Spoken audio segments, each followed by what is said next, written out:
You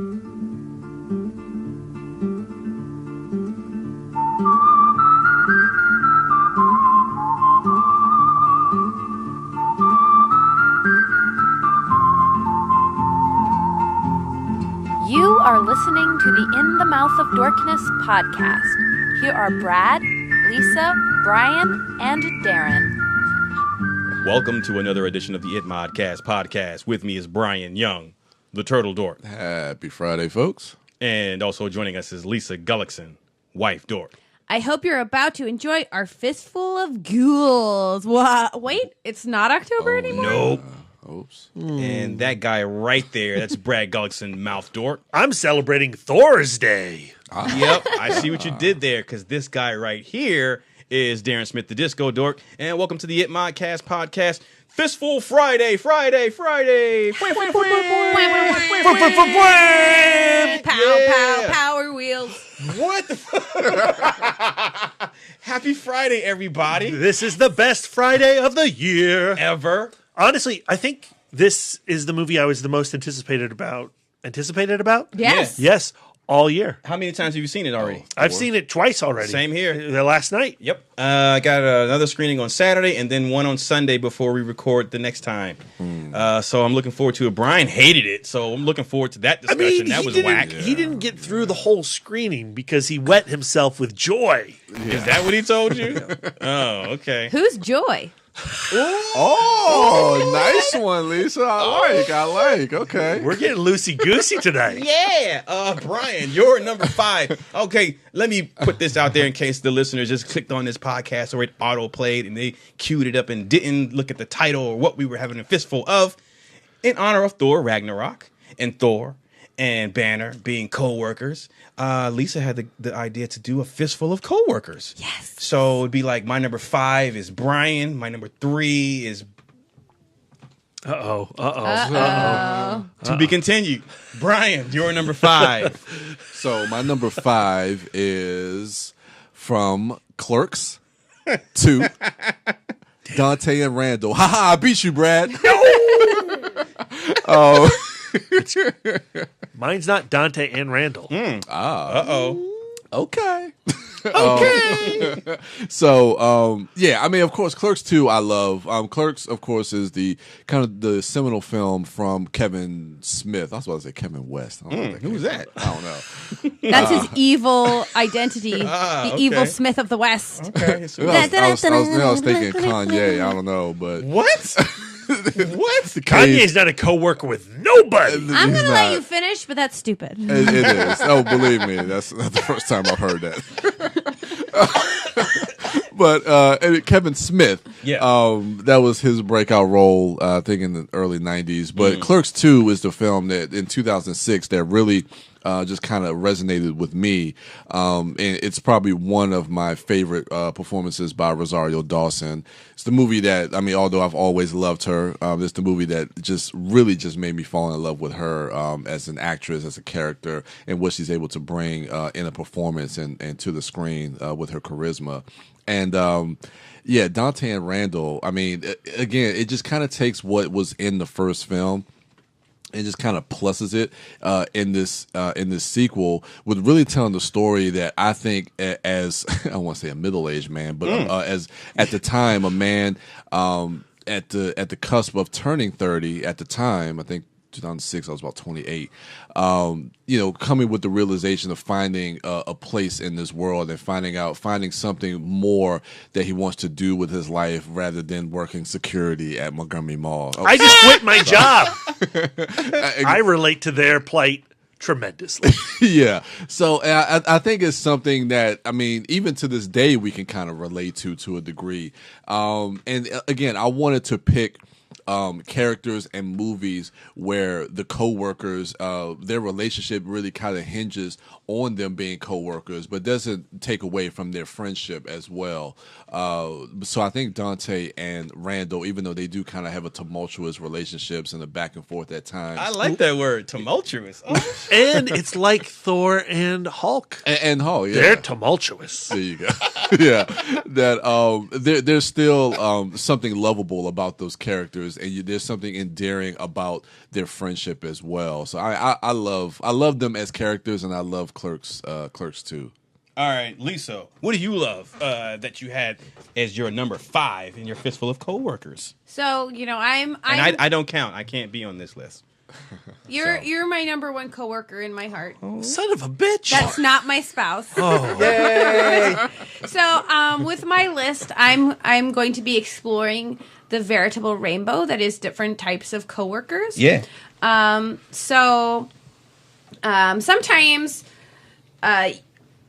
Sometimes no one can love you like a friend from work, because you have shared experiences and shared hardships, and there's just a level of understanding there that goes beyond professional and just real kinships form. Mm-hmm. And that's why my number 5 is Cindy and Alexandra, played by Kitana Kiki Rodriguez and Maya Taylor in Tangerine. Yay! I've had these girls on my mind a lot because I've been sleeping on seeing the Florida Project. Yeah. But a lot of the reasons I've been sleeping on seeing the Florida Project are the reasons that make Tangerine so wonderful, because it's raw and honest, and you get a real insight to lives that are unique and beautiful, but they're hard. Yeah. They're really hard. And I feel so rewarded for having seen Tangerine, but I know that if Florida Project is anything like Tangerine, it's going to be emotionally expensive. Yes. And I've been kind of putting it off until I have the emotional stores to go see something that's going to be hard. Yeah. So the synopsis on IMDb for Tangerine is: a working girl tears through Tinseltown on Christmas Eve, searching for the pimp who broke her heart.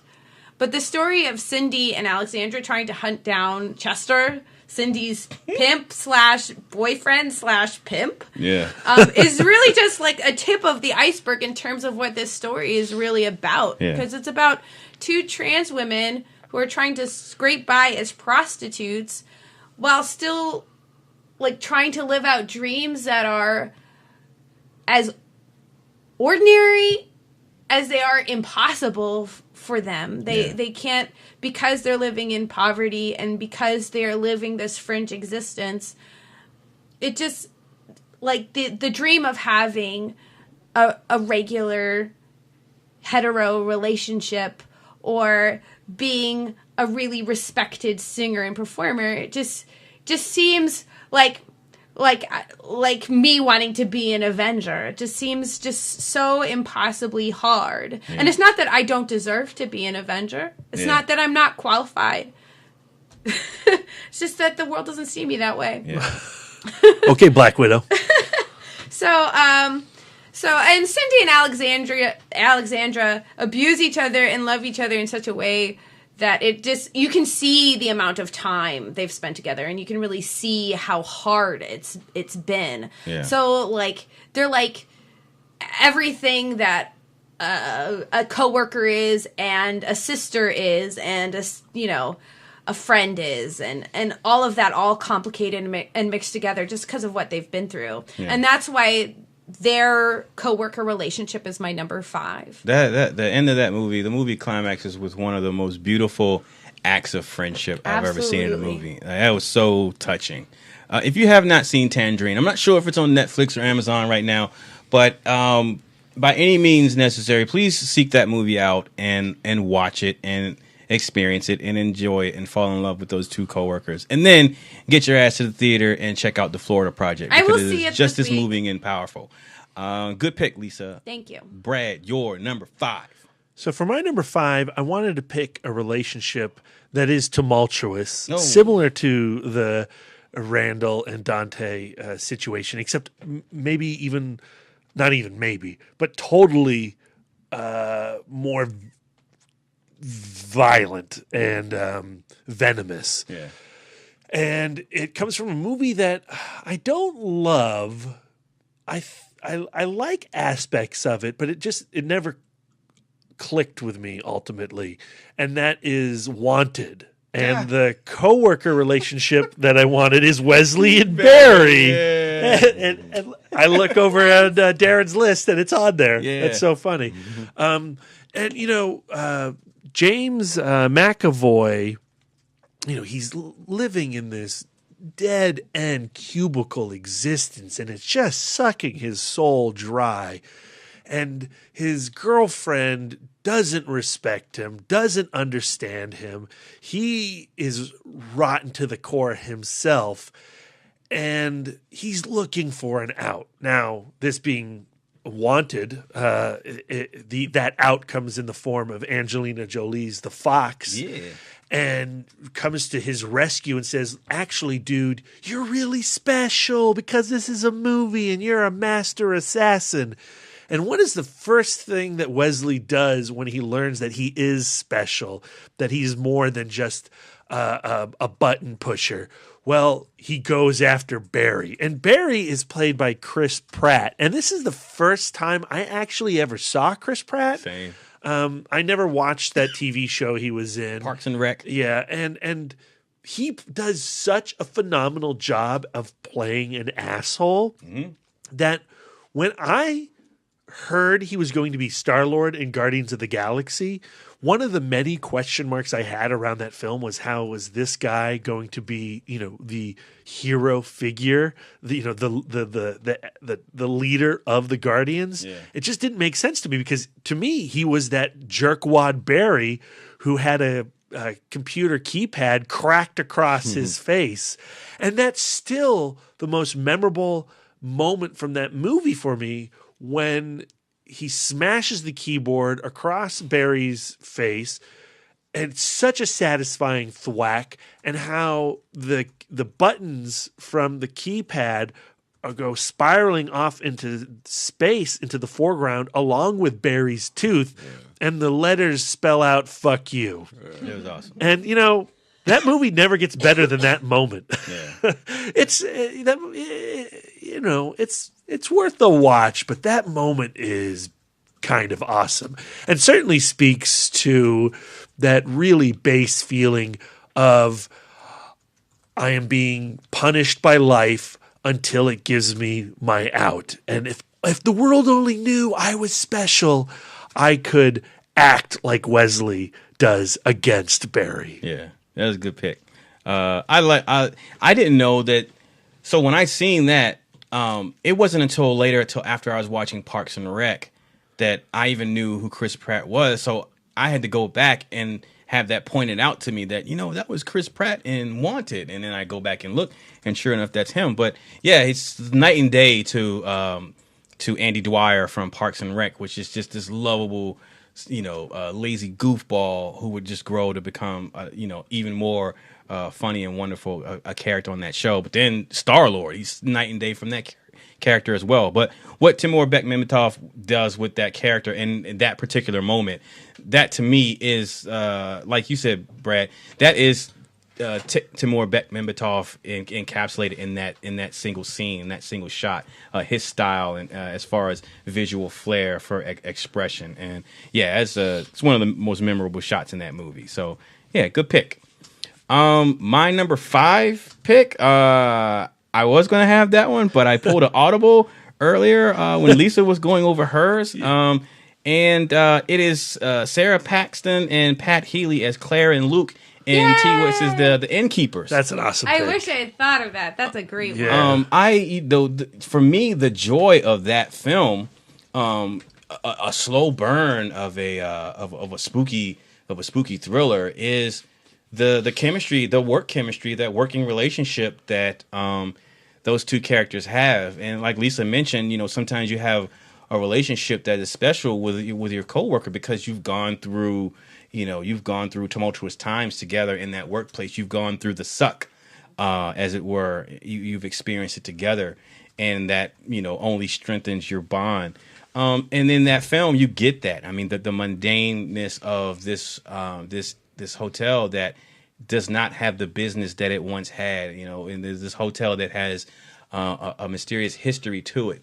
And you have these two characters that, because it's not a thriving or booming business, they make do and pass the time ribbing on each other and having, just general banal conversations. And then also, dabbling in some ghost hunting together. And I don't want to spoil that movie, but the surprise of that film for me is, you know, what happens to the two coworkers in that, you know, they do a good job of establishing these characters so that you care for them, so that when the shit hits the fan and the unexpected happens, it really is a gut punch. And I don't know, like that movie, I guess it's classified as a horror film, but I don't really. I feel it's more of like a suspense thriller because of the pacing. Kelly McGillis is in it, right? That's her? Yeah, and she's great in it. But for me, the two standout characters are Sarah Paxton and Pat Healy. They have one of the most believable co-worker friendship relationships that I've seen on screen. It's nothing, you know, dramatic or over the top. There's a natural.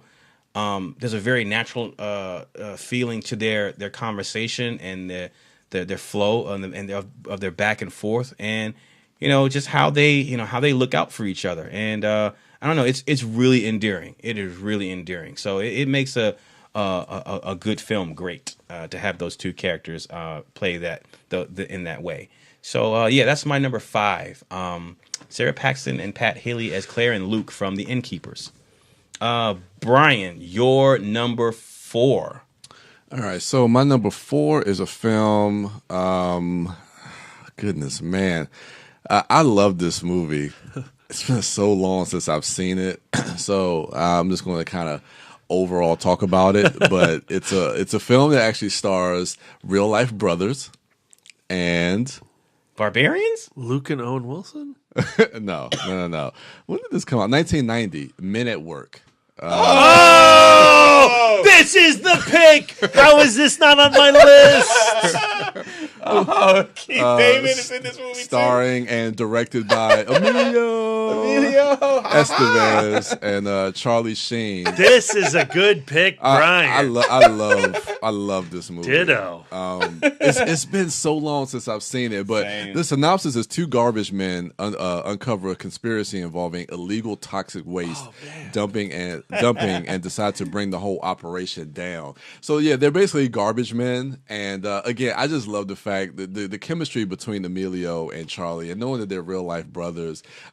This is just a movie I remember seeing this over and over again as a kid, and I loved watching it. I saw this in the theater. Oh, I don't even remember it being in the theater. No. I did. Me and my mom went and saw it. Oh, okay. Because it also was around the same time that Young Guns 2 was coming out. Okay. Yeah, because I remember going to Men at Work and looking at the poster for Young Guns 2. That's a weird memory to have, but I have it. Yeah, so I mean, just thinking about this, it made me kind of want to go back and see if I can maybe track this movie down and rewatch it, because it's been so long. But I could just remember like their banter back and forth, like in the garbage truck. So like Keith David's ultimate role is certainly They Live, but okay, and maybe number 2 is The Thing, but then number 3 is his character in Men at Work. I will not argue that point. Okay. I forgot he was. Oh, yes, he's amazing in Men at Work. Vietnam flashbacks in this movie. Okay. When they kidnap the pizza man and he keeps seeing the Viet Cong. Oh man, yeah, this was such a delightful film, and Emilio did a lot of directing back in the day. Because didn't he direct Young Guns or Young Guns 2? Maybe the second one, but I don't think he didn't do not the first one. No. Yeah, so I mean, I don't know where he's been around. We all know with Charlie Sheen. He did a Bobby Kennedy movie. I can't remember what that's called. That's right. That was a few years ago. Yeah. So I mean, of course, that family has great pedigree. I guess Charlie Sheen, maybe Martin Sheen's great. They've all done good movies. They have. They really have. Even Charlie, Major League, Wild Thing. Oh yeah. Hot Shots. Yeah. Part 2. Yeah.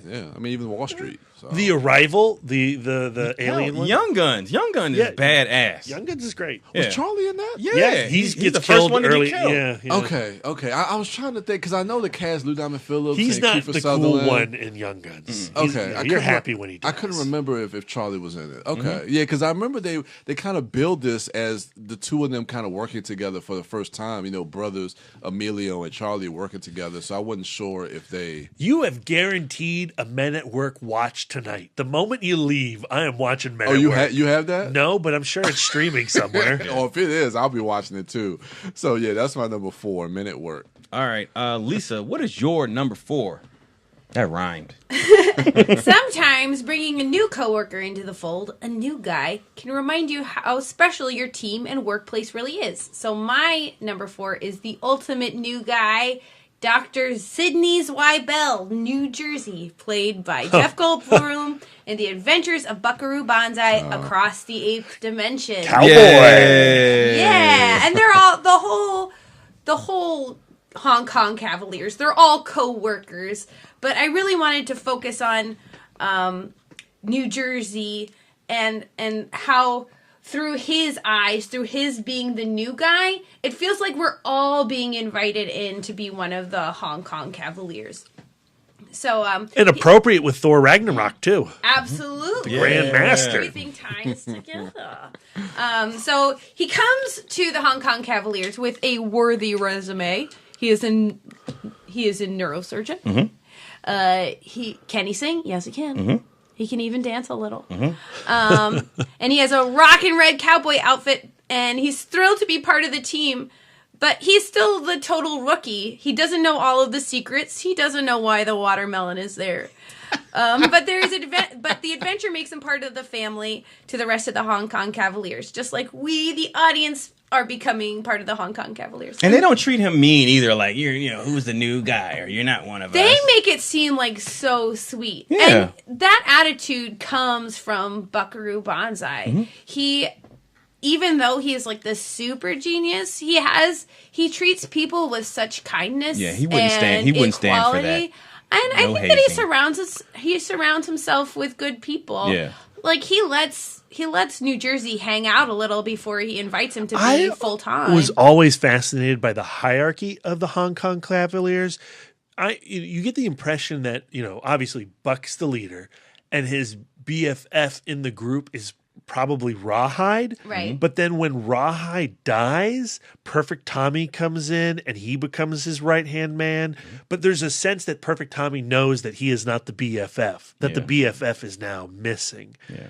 And, I love how, New Jersey is partnered up with Reno when they get to the house, and Reno kind of shows him the way. Mm-hmm.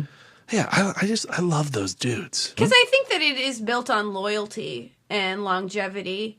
Like, you have to be part of the team. You have to be worked into the fabric of the career. And you know that New Jersey was happy when the little kid joined up from the Buckaroo regulators. Yeah, exactly. He's like, "Oh, good, I'm not the new guy anymore." Yeah. It's not an easy position to be in, to be the new guy, but Nope. But he is a great example of the fresh-faced guy at work, and that's why he is my number 4. Good pick. Thank B, you. what is your number 4? I'm going with a cop duo. Yes. I'm sure we're going to have a few cops on this list, but the two police officers I wanted to focus on are from one of my all-time favorite movies, but they are a small, tiny element within that film. It comes from James Cameron's The Terminator, and I'm talking about Paul Winfield as Lieutenant Ed and Lance Henriksen as Detective Hal. They only occupy like 15 minutes of this movie after Linda Hamilton has escaped tech noir and the clutches of the Terminator. She is being held up in this police station. She's in the safety of their good graces. And I love the dynamic between Winfield and Hendrickson, where, Winfield, he's the superior officer. He's leading the investigation. And Hendrickson's detective, he goes off on tangents. He wants to talk about, I know this one case when this happened. And Linda Hamilton, she's traumatized. A robot's trying to kill her. Yeah. She can't think about anything else. And Winfield has to keep Hendrickson at bay with his war stories. And you get the impression just within that short time frame that there's a whole story there. There's a whole life being led by these characters that's ultimately going to be snuffed out by the T-800. And when they do die, because we're genre fans and because we bring a lot of love already to Paul Winfield and Lance Henriksen, you're hurt, you're sad that they are exiting the movie. You you want them to join up with Michael Biehn and Linda Hamilton and fight the future. But they, the narrative doesn't have time for them. And it's one of these cases where, there are no small parts. You have two brilliant character actors. They take a handful of lines and they create a really special relationship. And that's what I love about the movies. This is everything that cinema should be able to do. In their two little characters. I want my spin-off comic. Yeah. All right. Good pick. My number 4 is this will be the first, and maybe it's more than one on my list that are not just 2 co-workers, but let's see, 1, 2, 3, 4, 5 co-workers. And that is Mike Harrigan, Billy, and I can't remember Maria Conchita Alonso's name or Ruben Blade's name. Detective Contrail, right? Yeah, from Predator 2. Oh my God, that was on my list. Sorry, but your That's pick okay. I bumped it with New Jersey and being a new guy. It reminded me of Billy being the new guy on Mike Harrigan's squad. So in the opening of Predator 2, like LA has become this war zone. It's like in the 90s, so it's futuristic 90s. LA's become this war zone, and in this particular district, in this precinct, like you don't request to come here to join this precinct. This is where you get transferred if you're bad or whatever. But Billy, as played by Bill Paxton, the enthusiastic young hotshot, is requested to come to this specific precinct and to be assigned to Mike Harrigan's unit. And Danny Glover has this initial interview with him, and he asks him, like, why do you want to be here? And no one requests to come here. So if you trying to show off or you think you got something to prove, and he first not as welcomed into the group as Jersey is, but very quickly proves himself to be very capable and useful to Mike Harrigan's mission of figuring out who's doing all these killings. So whether it be keeping tabs on King Willie or providing cover and backup during an escalating, inciting incident, potential riot and shootout on a subway train, Billy quickly adapts to the new group and is become welcome before being tragically taken out of the group by the Predator. Initially, when Bill Paxton comes in, like, he's really annoying to me. Like, I found him really annoying. Yeah, and much to the same reception of everyone else in the group. But like everyone else in the group, Bill Paxton turns that annoyance into something endearing, to where you see that he's not all jokes. He can, like I said, he can get the job done, and when it comes time to put boots to asses, like he's game. He can be a team player. He's not just a rogue or a lone hotshot. And so I like the way the film transitions Billy, and how Bill Paxton transitions Billy from being irritating to being likable and capable, so that when he does meet his end, he goes out in a blaze of glory, and you do care and feel for that character. But just that whole group dynamic is really cool, that they're so tight, because again, like what Lisa mentioned, that you can tell that they've been going through the same hell in Los Angeles, in downtown Los Angeles, working this concrete jungle together and experiencing these urban horrors together, that made them this tight unit. Now, we talked about Predator 2 a little bit on our Predator Itmod Film Club from several months back. Very briefly, yeah. Now, did we discuss the pregnancy of Maria Conchita Alonso's child? I don't think so. Is the implication that Bill Paxton's character is the father, or is it? No, I don't think so. I think she has a life of her own, and I think that... And I think life of her own? But, what? But I think... But, like, your response is, like, I don't think that the other dudes on the team really think of her that way. Nope. Yeah. Like, that's one of the cool things about her character, is that we're talking about, like, female representation in film, she is... she is a police officer. She's doing her job, and she's equally part of the team, I think. So they never even consider her life outside of... Right, and they definitely don't address that in the just like film, they just like they don't give I need to watch the it. guys a personal life or a love interest or whatever. They don't do the same. They don't delve into Harrigan's personal life. They don't delve into Bill's. They don't delve into Ruben Blades' character, his personal life, and they treat her as equal. They don't delve into hers And either. the film only makes her pregnant to give the predator a reason not to kill her. Right. Yep. Interesting. Okay. Yep. Right. So, All right, I'm working things out, guys. So yeah, that's my number 4, Predator 2. That He group. come calling. Brian. You're number 3. So my number 3 is also following in the footsteps of co-workers being police officers, partners, and it's pretty obvious. It's not your number 1. No, I want to do something different, man. Okay. Like, and plus, my list Yeah, is here never... you go with this. You want to do something different, but yeah, here you go with this one, ladies and gentlemen. I'll give you that Star Wars poster if you can guess what it is. Tweet me right now. What is it? Martin Lawrence and Will Smith, Bad Boys. Lowry. Mike Lowry, Marcus Burnett. Yeah. Chitty chitty bang bang. Again, talking about a relationship that hinges on them being co-workers, but also them having a really strong friendship. And again, another tumultuous relationship with how Mike Lowry just always, well, Marcus Burnett always feels like Mike Lowry is just really just kind of infesting his life and just burdening his family with just a lot of his brash and his ways of doing police work.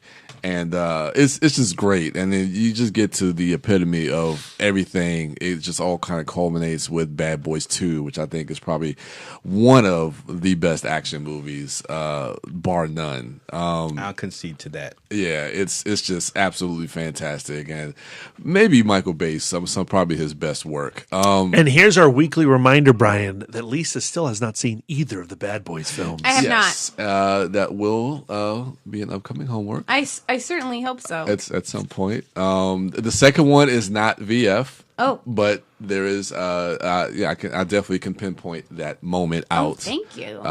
So yeah. So will this be like a double episode where you give them Possibly. both to me as homework? Yeah, I could do that. That sounds amazing. Okay, Like a all right. 2-hour. Guess what, guys? That's like in 6 months. We still have to go through my homework. So let's not jump ahead of my homework. And then we have Darren's homework. And then we have Brian's homework. You just had your homework, Lisa. Let's just start a spin-off podcast where I rewatch those movies every week. And There you together go. we just, we'll be like Indiana Jones. We'll be excavating, finding all of the beautiful, gems and hidden insights. Yeah, right. the gem that is Bad Boys. But I absolutely love this movie, and it's unfortunate that Sony took it off their release calendar. So we don't know if we're getting.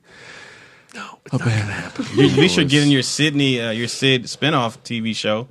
Yeah, Gabrielle Union was in Alexandria just the other day. really. Yeah, a week ago. She was doing a signing at New York and Company. She has a book. Yeah, Interesting. a memoir. I didn't meet her, but I stood next to her at my book conference when I was in Dallas. How tall is she? She's your height, Oh wow. equally as attractive. Wow. Lucky Nice. her. She was that short. Yeah, Yeah, I know. Yeah, she seemed short. I thought she was like I'm not sure. Everyone's short to me, okay? Oh yeah. I mean, Everybody is my height to him. that is true. So yeah, Bad Boys and Bad Boys 2. That is Bad Boys. Outside of as far as distinctions with those two films, I mean, outside of Michael Bay's directing, the chemistry between Martin Lawrence and Will Smith. I mean, those two movies would fail. I don't care who was directing it. Yeah. Those two movies would fail without those two characters being that good together on screen. And it's just like for me, when it comes to like buddy cop movies, especially nowadays, we live in this era of like reboots and remakes and all this other stuff. And I hear a lot of people talk about, oh yeah, why don't you just do Bad Boys or do Lethal Weapon and just recast it or reboot it? I'm like, you can't reboot those type of movies because at least for me, those movies all are a part of who those actors. They're and those talking about characters are. rebooting Ace Ventura. What? And I'm like, Yeah. like there's a lot of questions there, but that's Jim Carrey. That is Jim Carrey. And like a lot of these movies from the 80s and 90s are about the people who played these roles, and you just can't just automatically reboot it and think you're going to have the same success that you had when the success comes from the audience being engaging into who those characters are. And with Bad Boys, like for me, it was the fact that you had Martin Lawrence and Will Smith, who I thought at the time in '95 had two of the funniest sitcoms on television, and to see the two of them come together in a film was like seeing just two of the big. It was like seeing Hanks and Cruise in a movie together. I don't know. It was just two of the biggest stars for me. Like you got Martin. What the hell movie is that? Tom Cruise, Tom Hanks. I would watch the fuck out of that movie. It's called the Double T's. But that's how it was for me. Like being a huge fan of both, like the Fresh Prince of Bel-Air and Martin, and like I'm like, you bringing these two guys together in a movie, like. I was on board from the beginning. Like I loved, and that's why to this day, even I want to see. You're right. The chemistry between those two was just, it's just there. Whatever happens with if they do like a reboot or a sequel or whatever, that's the success of that regarding quality, not box office, but maybe box office. But I think the success of that film will hinge on whoever they get to cast, and as far as like their chemistry. I mean, they have to. They have to work well and play off of each other and be humorous, but also make the other better. Because like on his own, Martin Lawrence is fine. Yeah, but like when he's playing off of Will Smith, like he's better. They have to have people who feel like they belong in the same room together. They benefit each other. They make each other better. So I don't know. Would you like to see like Tyrese and Ludacris? You don't think they have like a like again? It just goes back to it has to be those two guys. Yeah. If it's not Martin and Will, I don't want it. I mean, to be honest, like if you look at the Bad Boys films, if you recast the leads, if you recast the director.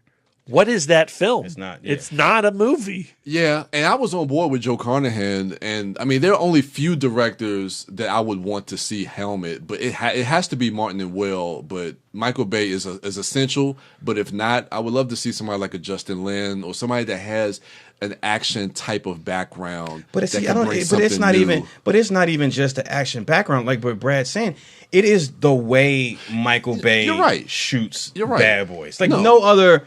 No Joe Carnahan, Justin Lin, The Fast and Free. No other movie, as many people who may be inspired by Michael Bay, even if they admit it or not, like no other movie looks like those movies. No, absolutely. And I agree. I just don't know I feel the way you feel about Martin and Will. Yeah. If they're not going to be in it, then it's not, you don't want to see it. I feel that way about Bay as well. I think they're equally he's essential to the film. Absolutely. I agree. I just don't know. I mean, I think if you're going to lose one, I think Michael Bay might be the easiest to replace and not lose the essence of what Bad Boys is. But you're right; he is an essential part of what made those movies what they are. Yeah. So, all right, Lisa, before we move on, I asked the internet, and Gabrielle Union is 5'7". Oh, she's taller than me. She's taller than me too. Yay! Still a small person. Yeah. She's 2 inches to taller. me, she's shorter than than me. Brad. I would kill to be 5'7". 5'7" sounds like a great height. I would stand on my tippy toes to be 5'7". Lisa, you're number 3. Sometimes the best coworkers are the ones who can step back and allow others to shine, which is why my number 3 is a tie between Christian Bale's twin brother and Hugh Jackson's dead clones in The Prestige. Show business is a tough business, fellas. And sometimes you get to be the one in the spotlight, and sometimes you get to be the one who drowns in a box. No. And if you're mad at me for spoiling The Prestige, whoops. Fuck you. Oh. Shame on you. That movie came out in 2006. I haven't seen it. I've seen it. It's great. Of course you've seen it. It's a Christopher Nolan movie. Yeah. I think it's due for a rewatch. I totally forgot I did Scarlett Johansson was in it. Yeah. Totally forgot. It's a great movie, though. What was the other magician movie that came out the same year? Oh, the one with Edward Norton. Yeah. Oh, God. The Illusionist. Yes, The Illusionist. Also good. You loved it? I don't remember it at all. Was that a love? I remember it enough that it came out the same year, and for a while I would get their titles confused. Oh. Oh. Well, that's a good pick. Thank you. Your pick. I didn't see The Illusionist, but I did see The Prestige, and it was good. Brad, your number 3. So for my number 3, I was going to say it's a classic movie, but it's really not a classic movie. It's just an old one from 1955. It's the film Shack Out on 101. It's a movie that Lisa and I started to watch a few weeks ago, but she nodded off during, and we have not returned to it. But I love this strange, oddball crime spy movie. It stars Keenan Wynn as George. He runs this diner. The reason I thought about it is Lisa and I just rewatched Baby Driver this morning. Yeah. And, Deborah working at that diner, and there's Bo, and there's obviously this weird dynamic between those two. Even if the film doesn't focus on it, he's obviously an asshole of some kind. And it triggered this memory of George, who's the fry cook with a heart of gold. He's the boss to Slob, played by Lee Marvin, who's a real piece of shit. You're introduced to Slob at the beginning of the movie, where he nearly rapes the main actress in the film when she's sunbathing on the beach. He just forces himself upon her because he's so manly, but he's just a disgusting, fry cook as well. And George and Slob hate each other, and George is technically Slob's boss. I assume he hired him at one point, but even though they keep fighting with each other, and Slob is atrocious to the customers, he's atrocious to this poor waitress, and oh yeah, he's a spy for the Russians, George still keeps him around. Now, granted, he doesn't know he's a spy for the Russians, and he's after these top secret nuclear, I don't know if they're missile plans or plant plans that this professor has been working on down around the college and is going to sell to Slob so Slob can get him to the Russians. But I mean, it's such a bizarre film.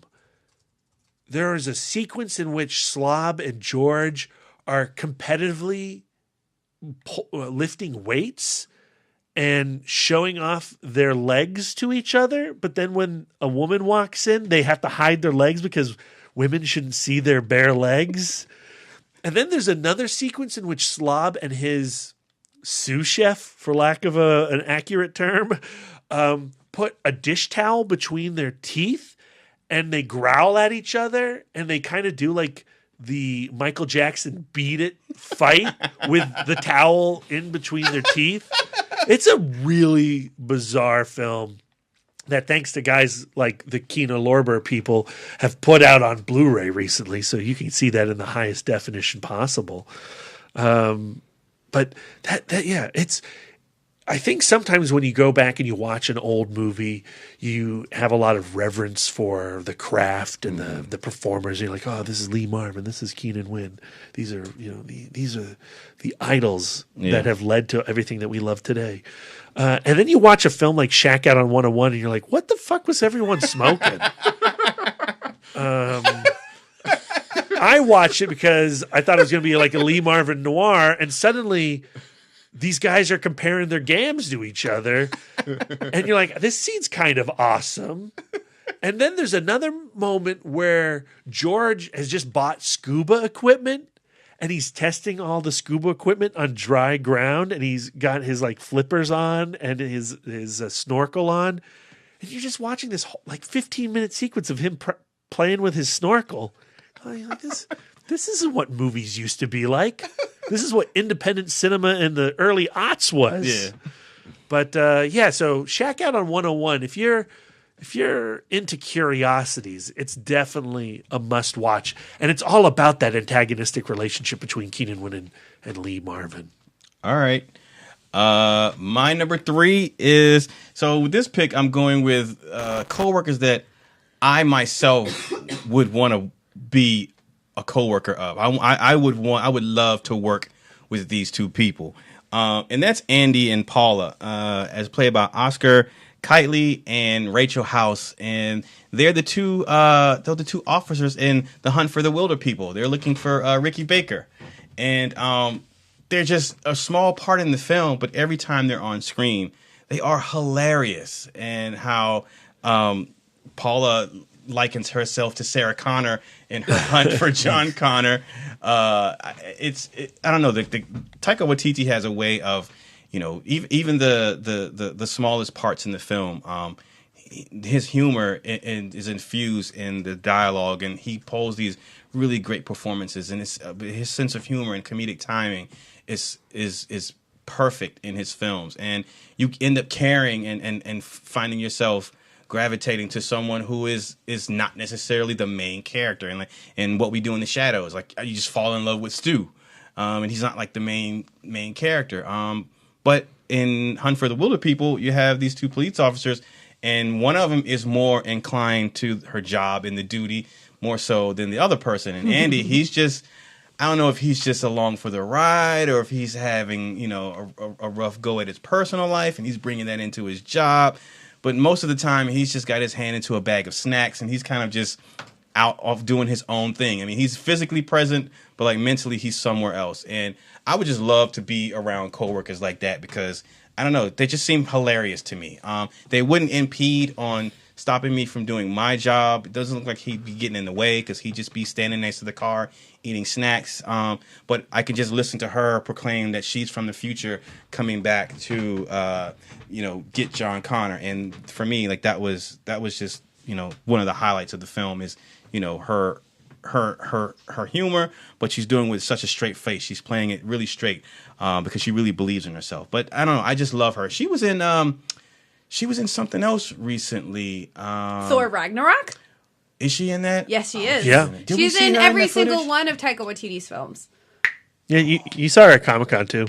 Maybe that's what it was. But yeah, I can't wait. I can't wait to see her again. Look at my list. Look at my list. Look at my number 2. Oh, yay! She wasn't on my list. Police Officer Andy was on my list. Oh, right. Because great minds. So yeah, that's my number 3. Brian, your number 2. You've already done Marcus and Mike, so I don't know. Where can we go from here? Yeah. I know, the mystery, the Where do we suspense. go from So here? this is probably one of my favorite comedies of I enjoyed this film. So this is not like a duo, this is more like a group of people. A grupo? Yes. A grupo. Okay. What? Say it. I think I got it on mine. Good. No, it's your pick. Go. I just want to know if you can guess. No. I'm going to just start. Because if I'm wrong, I'm giving up my guess. I don't my pick. Okay. All right. I'm just going to start pretending that I know what everybody's guess is going to be. Well, guess what, Lisa? I know exactly what Brian's pick is. Oh. Me What too. I'm is going to it? write it down with this invisible pen on I'll an write it down invisible too. piece of paper. Writing it down, and then we'll reveal it to Brian. Okay. So Doing Foley mine art. That's scratching is I want to pull up on IMDb, but it is the 40-year-old version. Mother. Oh, That's it. that movie is so sweet. Yeah, I love those group of guys. I mean, you talk about let me pull this up: Steve Carell, Seth Rogen, Paul Rudd, and then goodness, what was this? Roman Malky, Yeah. Malco, Romany. That's a weird name, Romany. Don't make fun of his name. Sorry, Romany Malco. He's Plays hilarious Jay. in that film. This was his breakout role for him, and it's unfortunate that he hasn't been in more things. I know he was in that Blades of Glory with Will Ferrell, yeah. which that was a movie I just couldn't get into. Skipped it. Yeah, I couldn't get into that. But again, just going back, just them working in like that Best Buy type of store.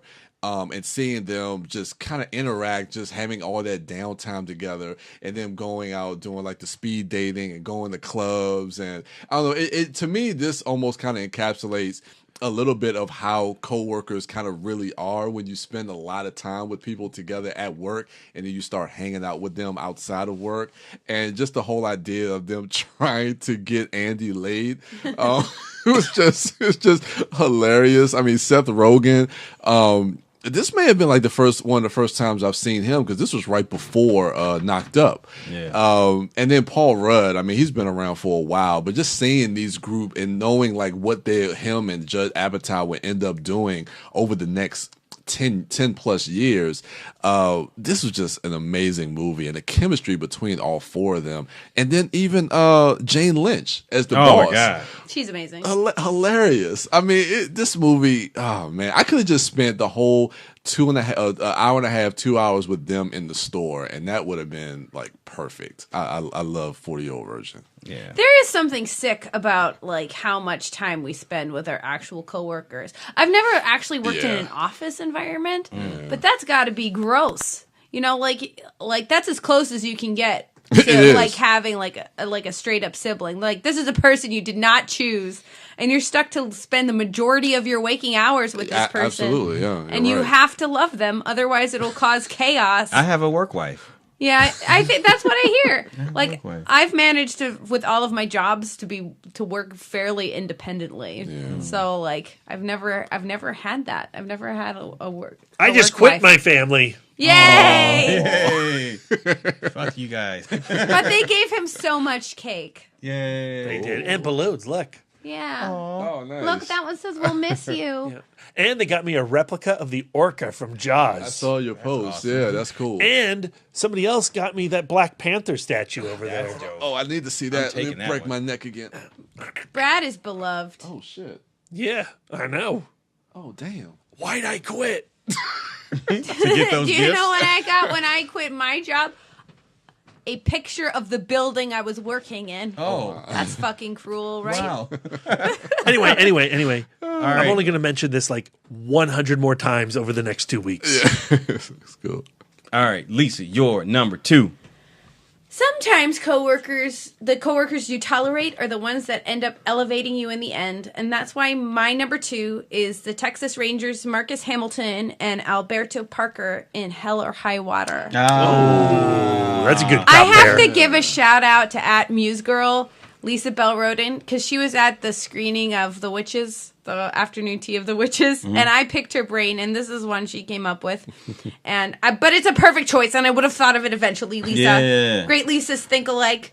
But Jeff Bridges as Hamilton, like being a detective on his final case, and he's just coming to grips with like the decay of his youthfulness and his usefulness and his mortality, and the way he just chooses to relieve his existential stress is to say racially insensitive jokes to his partner, and his partner just takes it because Hamilton is old and he's not going to change his mind, and he's going to be gone next week anyway. So he just sustains this emotional abuse for the majority of the movie. But like, how long do you think they've been partners? I'm guessing, I feel like not long. That's the impression I get too. I feel like this is more or less their first and last case together. You know, because I feel like I get the sense that some of the ribbing he's doing is like trying to get a feel on who this guy really is, and also kind of a hazing, like, you know, like, welcome to my presence, let me make you miserable, you know, and let you like really earn, you know, my coworkerness. Yeah. But you know, but even with that, like, this movie is such a meditation on male relationships, because it's got on one end the relationship of the brothers, right, and then on this other side this relationship of these lawmen, and it's an exploration of like how men love each other and how they abuse each other, but like with each of the ends of these partnerships, you can clearly see that there was real love and real respect there. And I think both of those relationships ended with regret because of their masculinity not allowing them to say what was on their freaking hearts. And just, you know, so that's why I'm saying that you three should look each other in the eyes and just say, you know what? I love you. I don't tell you guys I love you. You guys I could have sworn I tell you guys I love you. I love you. A lot. You guys are totally Last night didn't mean anything to non-masculine you, motherfucker? Okay, everybody stop spooning. All right. I like it. Whoa! I told you not to do that again. All right, Brad, your number 2. My number 2. My number 2 is another one of those not so happy relationships in the office space. This one deals with jealousy. You know, sometimes, you know, you work with somebody and you see everything that they do and they do it just a little bit better. And sometimes it's just a tiny thing. Sometimes it's just that their business card is a little bit more off-white than your business card. I just watched that scene. I'm talking about Patrick Bateman as played by Christian Bale and Paul Allen as played by, oh my God, I'm just blanking on his name. Suicide Squad. Jared Leto. Woo! I did it. I remembered. And That's the movie you picked. that's a relationship where it goes unhealthy. And it's really Paul Allen's fault. He's such a braggart that, you know, when you accept an invitation over to another man's house to look at his really rad tape collection. Is it CDs? Is it CDs at this point? I can't remember. Yeah. And they put on, you know, a little Genesis. You're in trouble. You shouldn't have been bragging about your awesome business cards because you're going to get an axe to the face. What? And you know what? That scene, if you've been in an office space like that, is pretty cathartic. And you get where Patrick Bateman's coming from. You know, eventually you lose your empathy for that maniac. But you understand. Because, that bone color business card. Oh, yeah, it's pretty. All right. That's a good pick. I just watched that clip from that scene the other day. What spurred you to watch that clip? I don't know. It was, you know how like on Facebook where you go to, you fall on that rabbit hole of like video, you keep scrolling up and like that scene popped up. And I think it was edited. It was like how you used to compare Pokemon cards back in the day. And so like someone had edited it was the footage from the movie, but they, instead of the business cards, they edited in like Pokemon cards to the I to the love movie. that. And that is like, great. It looked like they were really holding Thank Pokemon you, cards. Internet. Yeah, it was awesome. That's a movie that I cannot really watch anymore. I haven't seen it. You've never seen it? Shit, I'm putting that on a list. My Itmod homework episode list. It's an uncomfortable movie. Yeah. It's an ugly movie. Even back when it first came out, it struck me as that to the point where I didn't have any. I didn't feel the need to watch it. It just didn't appeal to me. But I mean, if I'm giving it as a homework assignment, I am not above checking it out. It's on my Darren list. Put it on the Darren list. All right.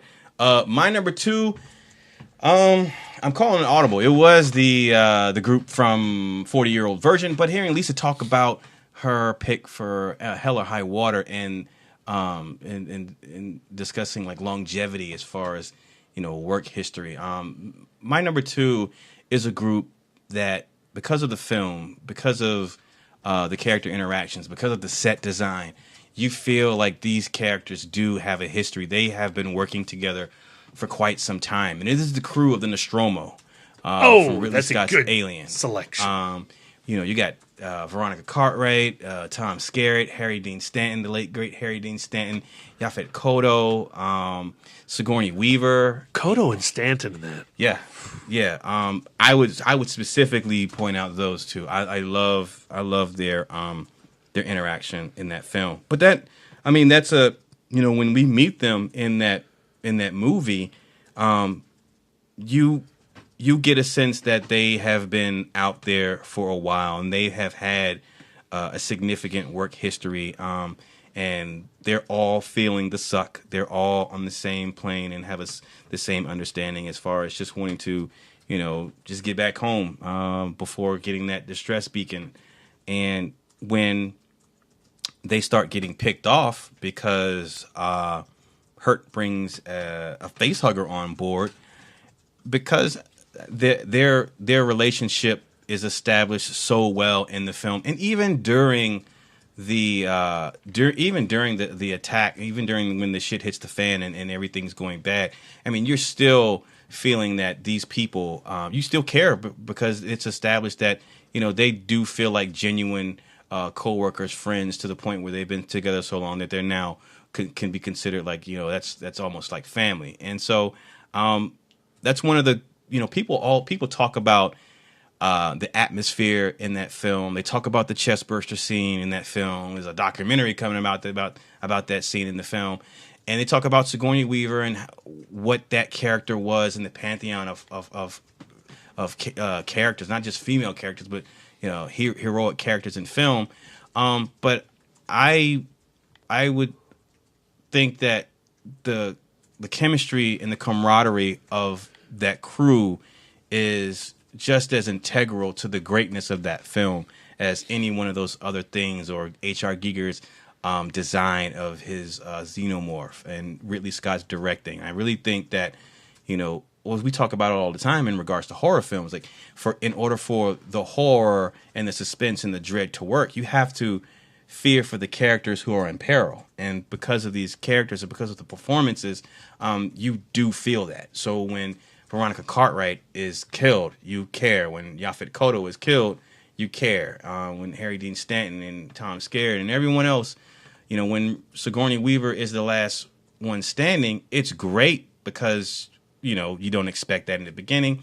But also you still feel bad because, you know, she had a pretty dope crew in the beginning of that film. So that's my number 2. I wouldn't want to be on that freighter with them. But I enjoy watching them. Now, if it was 40-Year-Old Virgin Crew, I'd love to be in the Best Buy with it. I would have probably gotten fired a long time ago. But yeah, the crew of the Nostromo. You could have an entire film with that crew without the alien presence. Yeah, and it would be fascinating. Absolutely, to watch. Absolutely. And I love that the movie feels like it's going that way before the stress begin. So yeah, the crew of the Nostromo. Brian. All right, dude. Is it the Turtles? But technically, they don't work together. No, they can't. They don't make money. Exactly. They're so brothers. I don't know. I'm at a loss. The Rangers get paid in that coin, right? No, the coin, that's their power coin. It's not a currency. Monetary. I couldn't take that down to the 7-Eleven and get some smokes. No. I think stamps are a legal currency. Food stamps? No, like letter stamps. I think they're postage? technically postage You could buy stamps. Oh, you get a Slurpee with a stamp. Interesting. Try it. Brian, you're number 1. So my number 1 was one of my favorite movies of the year a couple of years back. No. I don't know. No, this is not Creed. They're not co-workers. No, I was going to say Baby Driver. But I think that they're co-workers. The crew. It could be. Oh, yeah. You could argue that Creed and Balboa are co-workers. Co-workers, yeah. But that's not my pick. It would be Chef. That is Favreau. Your love of Chef, man. I'm coming around on Chef just because Brian loves it so much. I adore that movie. Jon Favreau, John Leguizamo, and Bobby Cannavale. You used to be so confident pronouncing names, I know. and then What it's happened? done a complete 180. Because he peaked. He was like confident, and then he was like cocky, and now he's on the other side. I know. Self-conscious. It's my own hubris. Let me see. But That guy. Bobby C. Yeah, okay. I love the three of them together.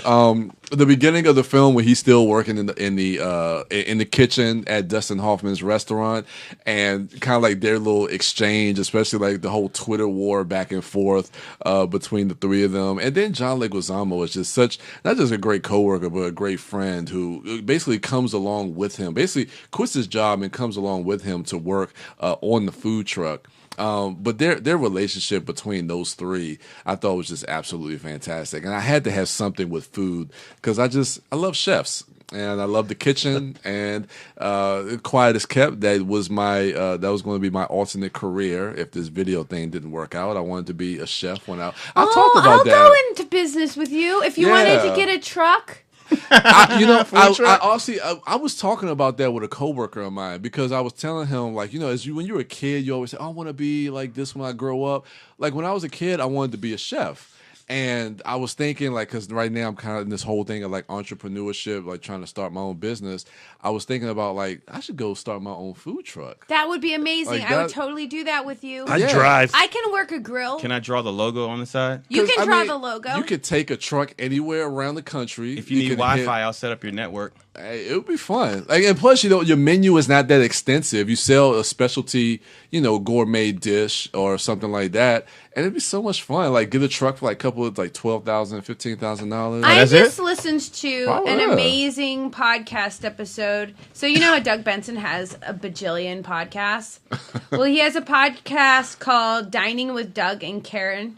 And so it's him and Karen Anderson. She's a comedian. She's a comedy writer. She actually writes on, how, like, you may not know this, that's Martha Stewart and Snoop Dogg have a show together. Mm-hmm. She writes on that show. Yeah. So the episode is with the guy who did Grill 'Em All. It was like oops, sorry. I accidentally started it. There we go. Bye, Doug. So sorry. But he started with a food truck called Grill 'Em All, and his name is Ryan something, and he did like rock and roll themed burgers. And so he'll sit and go like, well, what could be like a Leonard Skinner burger, or what could be, and they just make these like crazy burgers. They have like one burger that's like 2 grilled cheese sandwiches with a burger in the middle. Ooh. For a time, there was a truck in Arlington. But you should listen to it and become inspired so we can go into business together. Miami Vice Burgers. Yes, that's right. And you can get a Crockett burger or a Tubbs burger. Yeah. So will this truck be movie themed? I don't know, because I was thinking, I don't know, it was funny. I was talking to my coworker because he was thinking about combining like a quesadilla burger or something like that. That would be I'd so eat that. good. Or having like specialty pizzas, like combining like Chinese food, having like a General Tso's pizza. That sounds so good. Let's eat Darren it. would eat that. They just like have something crazy that you could. I don't know, man. Like I might still do it. Hey, look, I'm not old, so I can still get a food. My dream is to work for Brian, and I've been trying to find a way for me and Brian to go into business together. Every time Brian mentions something job related, Lisa's like, Brian, you should do. You should totally do that. You should hire me. I got some business ventures. I got some things brewing. You know what? I want to ride your coattails to success. Hey, we all will. We're all going to rise up. My dream is for us to all be living in the same beach house like the monkeys. It's going to happen. It is going to happen. Don't you want to live with me? Okay, cool. All right, Lisa, your number one.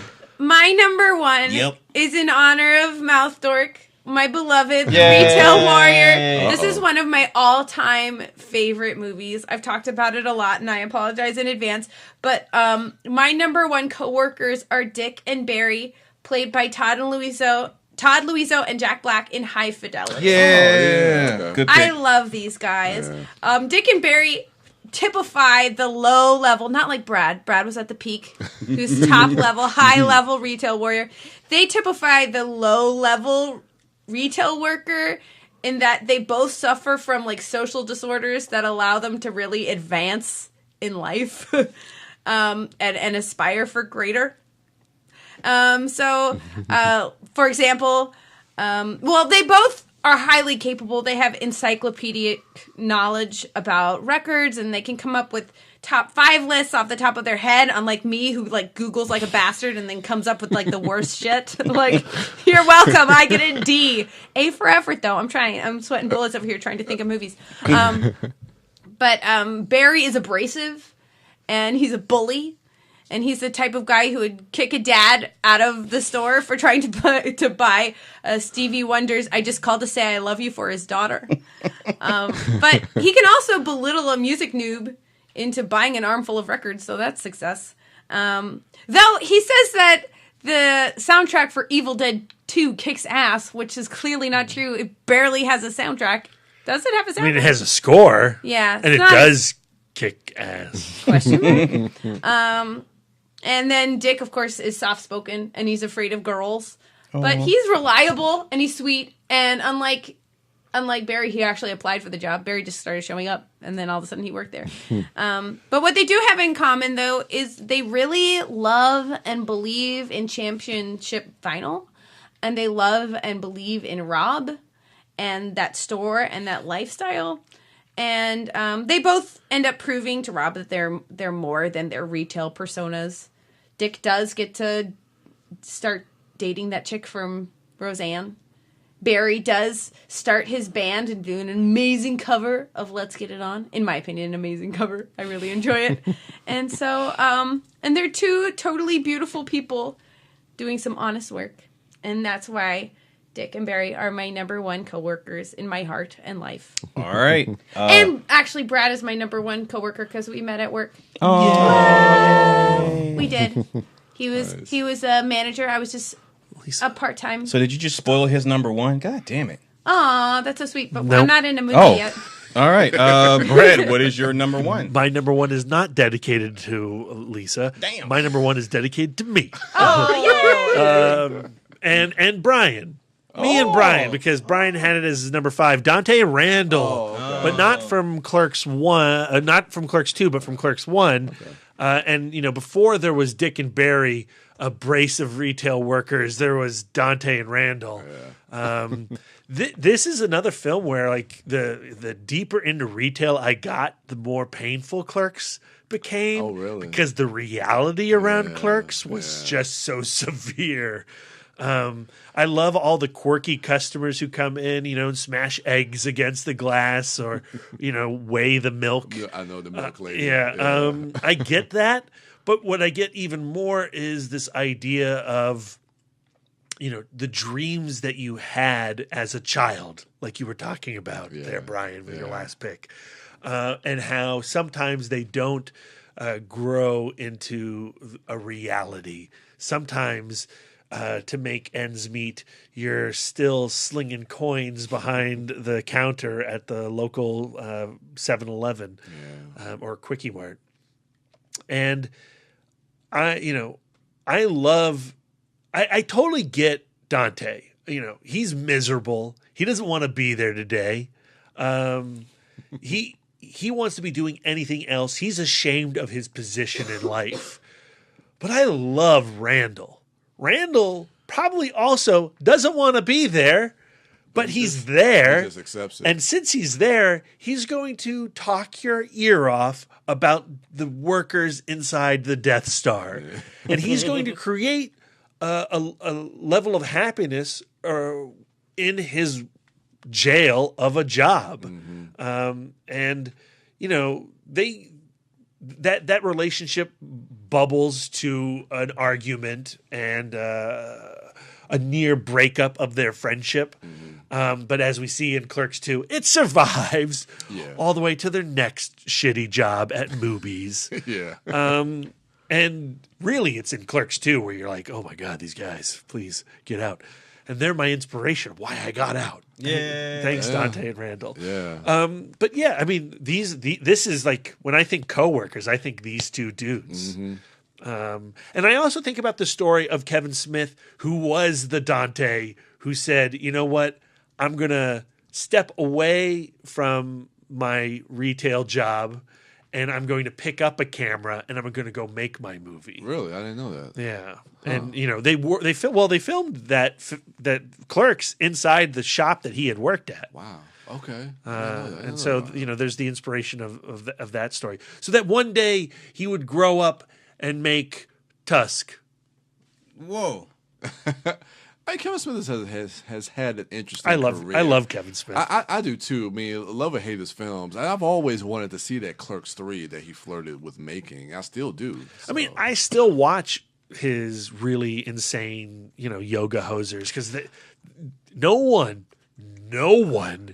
is making movies like that. No, and he's had different peaks in his career. I mean, even after he left his View Askew universe, he went and did Red State, and I actually. There's like a Red lot State. about Red State that I like. There's actually a lot about Tusk that I like. Really? There's nothing about yoga hosers that I like. Nothing. All right. Good pick. My number one. So I've gone back to the partners, the law enforcement or buddy cop partners thing. Well, because I think with again going back to what Lisa mentioned about going through experiences with your coworker, strengthening your working relationship. I think when you're a police officer and not only are your does your day-to-day include like reports and filing reports and filing evidence, but if you're having experiences that are life or death experiences and you're going through those experiences with someone, I mean, those are the type of things that create bonds. When people share a commonality over trauma, you have someone who can help you through that trauma because you know that they understand because they were there, they were a part of it. And so I think that when it comes to partnerships in that way, I mean, that's, the coworker relationship. I mean, it's easy to mine. There you have so many great ones in film. Like you said, Tango and Cash, Brad. Lethal Weapon, Riggs and Murtaugh. But my pick... Freebie and the Bean. Dude, that movie is nuts as far as their relationship. God damn. But no, it's Alex and Lewis. RoboCop and his partner Lewis. To be such a fresh face on the force, again, going to the new guy joining in and Lewis being so open and accommodating to Alex. And then that very first day, him getting obliterated by Clarence Bodiger and his gang, that horrific incident changing him forever. And Lewis seeing and having experience in losing a partner. I would think another partner in Old Detroit, as that place is just as horrific. Maybe not as horrific as LA is in Predator 2. It is not a full-blown war zone yet. But having her go through that and then meeting him again when he is RoboCop, and then still seeing beyond the new metal body and the cybernetic enhancements and seeing Alex Murphy and helping him and grounding him in his humanity and realizing she's the first one to call him out and by his human name, Murphy, it's you. And that triggers something in Alex Murphy, bringing him back to his humanity that would keep him as human throughout that film and then the rest of the films in the series. So Alex Murphy being an integral role into Murphy's humanity and not losing himself under all the machine and wire.